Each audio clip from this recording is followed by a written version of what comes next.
Students, I hope आप लोग बहुत अच्छे से पढ़ाई कर रहे होंगे। नवंबर में जो एग्ज़ाम होने वाले हैं, तो बीच में अभी सीबीएसई ने सैम्पल पेपर इशू किया है business studies, accountancy and economics का। तो उसी को हम यहाँ पर डिस्कस करेंगे। अकाउंटेंसी का भी हमने बना रखा है और इसी से इकोनॉमिक्स का भी सैम्पल पेपर मैंने वीडियो बना रखा है, तो आप डिस्क्रिप्शन से ले सकते हैं। तो वहाँ से आप सारे सैम्पल पेपर का एक्सप्लेनेशन लिंक के थ्रू पढ़ सकते हैं। तो चलिए स्टार्ट करते हैं बिजनेस स्टडीज़ का। तो पहले एनालिसिस करते हैं कि किस तरह क्वेश्चन आएंगे। तो देखिए, ओवरऑल जो सैम्पल पेपर है वो ओवरऑल उसमें आपके 24 और 12 में डिवाइड किए गए हैं 3 सेक्शन में। मतलब पेपर में 3 सेक्शंस होंगे। ओवरऑल 40 मार्क्स का पेपर होगा, 90 मिनट्स मिलेंगे आपको। तो फर्स्ट सेक्शन में 24 क्वेश्चन होंगे जिसमें से आपको 20 अटैम्प्ट करने होंगे। सेक्शन बी में 24 होंगे, आपको 20 अटैम्प्ट करने होंगे। और लास्ट में सेक्शन सी है जिसमें 12 क्वेश्चंस होंगे और आपको 10 क्वेश्चंस अटैम्प्ट करने होंगे। सारे क्वेश्चन इक्वल मार्क्स के होंगे और कोई भी नेगेटिव मार्किंग नहीं होगी। तो इस तरह से हमें देखा जाए तो 20, 20 एंड 10 ओवरऑल 50 क्वेश्चंस हमको अटेम्प्ट करने होंगे। तो मतलब 0.88 मार्क्स का एक क्वेश्चन होगा। ओवरऑल 50 अटेम्प्ट करने हैं, 40 मार्क्स का पेपर है। तो चलिए स्टार्ट करते हैं। जो क्वेश्चन का जो सैम्पल पेपर दिया है, तो हम सेक्शन ए डिस्कस करते हैं, एक एक क्वेश्चन को डिटेल में समझेंगे। फर्स्ट क्वेश्चन दिया हुआ है, what distinguish a successful manager from a less successful one in the ability to put the principles into practice, which aspect of the nature of management is highlighted in the above statement. देखिए यहाँ पे दिया है कि एक successful manager है और एक दूसरा है जो ज़्यादा सक्सेसफुल नहीं है, लेस सक्सेसफुल है। तो इसमें कौन सी एबिलिटी हमें दिख रही है? एबिलिटी की बात किया गया है तो एबिलिटी स्किल्स से रिलेटेड है। स्किल्स मतलब आर्ट, तो management as an art is the option. Next question, dash provides a rational approach for setting objectives and developing appropriate course of action. और ये देखिए डेफिनेशन दी हुई है, प्लानिंग कोर्स ऑफ एक्शन। आप लोगों ने बिजनेस स्टडीज़ की एनसीईआरटी बुक में भी पढ़ा है इस डेफिनेशन को। तो ये प्लानिंग की डेफिनेशन के बारे में बात कर रहा है। तो option C is the correct one. Next question, marketing mix is the set of dash that the firm uses to pursue its marketing objective in the target market. तो marketing mix is a set of, marketing mix के अंदर किस चीज़ का set है? हम अगर target market किसी को कैप्चर करना चाहते हैं तो टूल्स का यूज़ करेंगे। तो marketing tools is the option. Which level of management responsible for the welfare and survival, जो टॉप लेवल मैनेजमेंट होता है उसी पे डिपेंड करता है। Option A is the correct one, top level management. Name the principles of management given by Fayol which when applied would mean that the workers and the management both honor their commitments without any prejudice towards one another। तो discipline में यही चीज़ बोली गई थी। जो principal थे फेओल के, Henry फेओल के, उन्होंने डिसिप्लिन में ये बात बोली थी। तो ऑप्शन ए आपका डिसिप्लिन होगा। सारे प्रिंसिपल आपको अच्छे से आने चाहिए।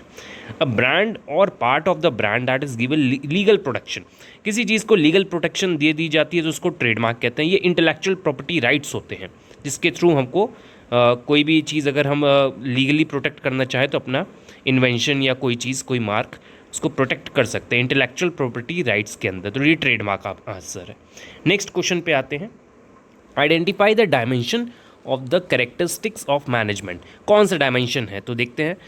इट इज़ मल्टी डायमेंशनल, ये तो हमें पता था। मल्टी डायमेंशनल के अंदर भी 3 डायमेंशन थे।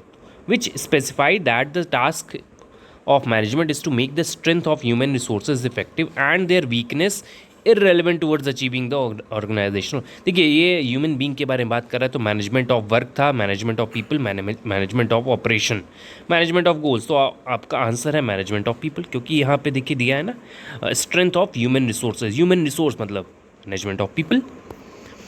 Next question, dash involves a variety of program designed to promote and protect a company's image and its individual products in the eyes of the public।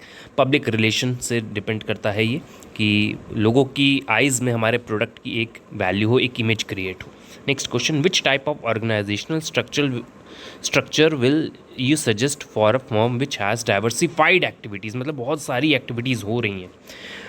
और क्या है, and operation require a high degree of specialisation, जहाँ specialisation ज़्यादा चाहिए हमें, एकदम high degree का, और एक्टिविटीज़ बहुत सारी, मतलब फंक्शन बहुत तरीके के हैं लोगों के। तो functional structure. Next question, changes और events can not be eliminated but they are they can be anticipated and managerial response to them can be developed is suggested by the following importance of planning। से कौन सी importance दिखती है? Planning reduces the risk of uncertainty. बहुत simple सा question था। Grouping similar nature jobs into larger unit is called departments. ठीक है, is the step in the process of one of the functions of management. ये किसके अंदर आता है ये फंक्शन, ग्रुपिंग करना हमें ऑर्गेनाइजिंग में। Next question, the statement planning is primary function suggest that. Planning जो है प्राइमरी फंक्शन, इससे क्या सजेशन मिलता है? प्लानिंग प्रीसीड्स अदर फंक्शन, मतलब सारे फंक्शंस के पहले प्लानिंग आता है। Next question, a major decision area under one of the function of marketing is the decision regarding marketing intermediaries to be used. Name the function. तो कौन सी intermediaries के through हम अपना मार्केटिंग का जो फंक्शन है, वो डिसीजन है, जो फंक्शन हम परफॉर्म करेंगे, वो कौन सा ऐसा इंटरमीडियरी है? तो वो फिजिकल डिस्ट्रीब्यूशन है। The nature of relationship of our country with foreign countries is a major element of which of the following. ये बिजनेस इन्वायरमेंट से क्वेश्चन था। हमारी कंट्री के दूसरी कंट्री से रिलेशन कैसे हैं, वो पॉलिटिकल इन्वायरमेंट पे डिपेंड करता है। आप न्यूज़ में भी देखते होंगे ये सब। नेक्स्ट है, विच of the following statement is incorrect. Incorrect बोला गया। Marketing is a social process. हाँ, मार्केटिंग में लोगों से मिलना रहता है, प्रमोट करना होता है, सही है। इनकरेक्ट पूछा है। Focus of marketing activities is on customer needs. हाँ, कस्टमर नीड को फोकस करता है marketing. Marketing is merely a post production activity. मतलब प्रोडक्शन के पोस्ट, मतलब प्रोडक्शन करने के बाद हम सोचेंगे मार्केटिंग के बारे में, नहीं, वो पहले से ही स्टार्ट हो जाती है जब हम प्रोडक्ट को बनाते हैं, क्योंकि कस्टमर की नीड को ध्यान में रख के प्रोडक्ट बनाया जाता है ना, तो पहले से डिसाइड होता है ना कि क्या बनाना है हमें। सो ये this is your wrong, C is the wrong answer. तो आपका आंसर हो जाएगा C. Planning is closely connected with dash and dash. Planning जो है क्रिएटिविटी एंड इनोवेशन से रिलेटेड है, क्योंकि प्लानिंग के जो आपके फीचर्स है उसमें इनोवेशन भी आता है। Dash is an important function of marketing which is important not only for protection of the product but also serves as a promotional tool। Packaging promotional tool की तरह भी यूज़ किया जाता है। As part of regulation to be followed by advertisers, the advertisement for a new brand of baby food for infants provides important information for potential buyers that it is not recommended for infants under the age of 4 months। देखिए एक product है, उसके ऊपर लिखा हुआ है कि ये लाइन लिखनी ज़रूरी है, not recommended for infants under the age of 4 months. तो which of the dimension of the business, ये कौन सा डायमेंशन हाईलाइट कर रहा है, कौन सा इन्वायरमेंट है? देखिए ये कोई ऐसा कोई लिखेगा कि ये प्रोडक्ट ना यूज़ करो, कोई लीगली अगर फोर्स करे तो लिखना पड़ेगा। तो ये लीगल इन्वायरमेंट का है, क्योंकि इस लाइन से लिखा जा रहा है कि 4 मंथ्स के अंडर एज में नहीं यूज़ कर सकते, under the age of 4 months. तो ये लीगली लिखना पड़ता है। कोई ऐसे प्रोडक्ट होते हैं जिस पे लीगल इन्फॉर्मेशन डालनी पड़ती है, ये लीगल इन्वायरमेंट का पार्ट है। The principle of management given by Fayol which aims at preventing overlapping of activities, unity of direction. Very simple. अब प्रिंसिपल्स को अच्छे से स्टडी करिएगा, क्योंकि इस पर बहुत सारे क्वेश्चन आते हैं और फ्यूचर में भी आपको बहुत हेल्प करेंगे अगर MBA BBA करते हैं आप लोग। Dash ensures that the subordinate performs task on behalf of the manager, thereby reducing his workload and providing him with more time to concentrate on important matters। अपनी अथॉरिटी को अगर वो डेलीगेट कर देगा तो उसको वर्कलोड से थोड़ा रेस्ट मिलेगा और वो और अच्छे से परफॉर्म करेगा और कंसंट्रेट करेगा और भी इंपॉर्टेंट मैटर्स पे। Delegation of authority. Dash is a process of classifying of product into different groups. Classification of product into different groups बोला है, और किस बेसिस पे? क्वालिटी साइज़ के बेसिस पे ग्रेडिंग करते हैं। The sum of total of all individual institution and other forces that are outside the control of a business enterprise but that may affect its performance is known as। ये business environment की definition है, आपकी book में लिखी हुई है इस पूरी definition. Name the concept that refers to the number of subordinates that can be effectively managed by superior and determine the number of levels of management in the span of management. Lines के बीच में दिया हुआ है, आपकी NCERT की book में highlight करके बोल्ड लेटर्स में लिखा हुआ है स्पैन ऑफ मैनेजमेंट के बारे में। Taylor believe that there was only one best method, एक best method to maximise efficiency. ये टेलर साइंटिफिक मैनेजमेंट के बारे में बात हो रही है।